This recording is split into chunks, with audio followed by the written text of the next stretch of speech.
Hello everyone, welcome back to my new video.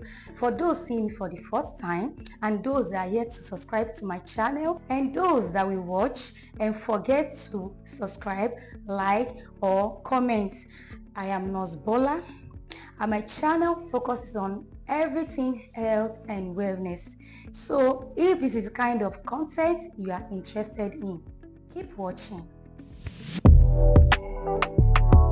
And so in today's video, I'll be discussing about malaria fever, the symptoms, the mosquito transmission cycle, the risk factors, the complications, the prevention, the lab tests required, and the treatment for malaria fever. Malaria is a life-threatening disease caused by parasites that are transmitted to people through the bite of infected female Anopheles mosquitoes. An attack usually starts with shivering and chills, followed by sweating and a return to normal body temperature. Malaria fever is preventable and curable. So what are the signs and symptoms of malaria fever? Fever, chills, headache, nausea and vomiting, general feeling of discomfort, diarrhea, muscle or joint pain, abdominal pain, fatigue, cough, rapid breathing, rapid heart rates. Malaria signs and symptoms typically begins a few weeks after being bitten by an infected mosquito. But some types of malaria parasites can lie dormant in your body for up to a year. So let me briefly explain how malaria is being spread, which is the mosquito transmission cycle.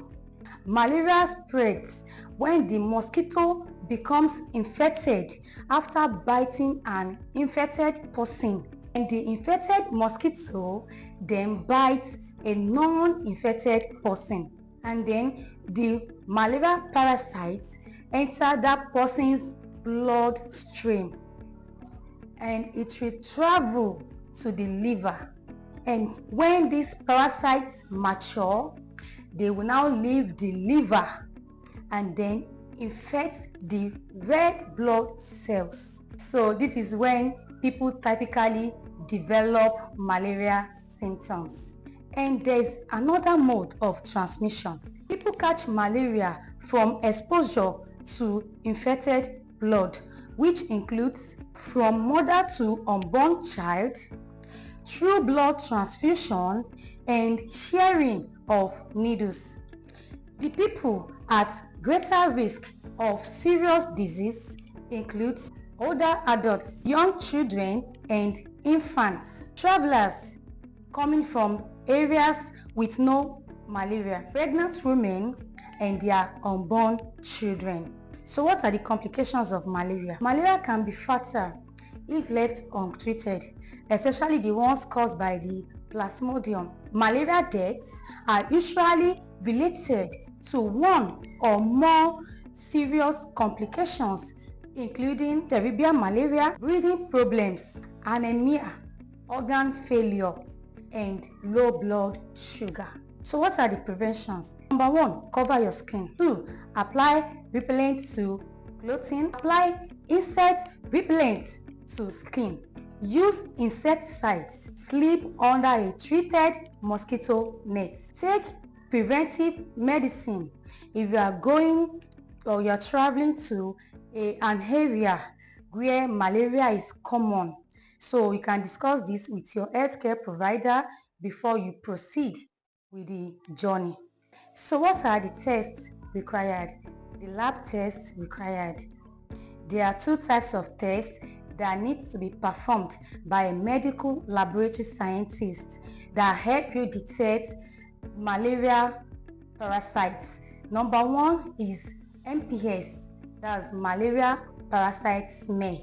It's performed with the use of microscope, while the other can be performed with the use of the MP kits.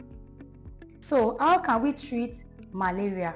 We can treat malaria with anti-malaria drugs like artemether, lumefantrine, and anti-inflammatory drugs like ibuprofen, which help relieve the pain, fever, migraine, and all other symptoms. In my next video, I will be talking about malaria in pregnancy, everything you need to know, how to prevent it, and the treatment for malaria in pregnancy. Thank you for watching today's video. Please, if you have any question or contribution, I'll be waiting for you in the comment section. Meanwhile, don't forget to like, subscribe, comment, and share. Thank you, and I'll be waiting for you in my next video.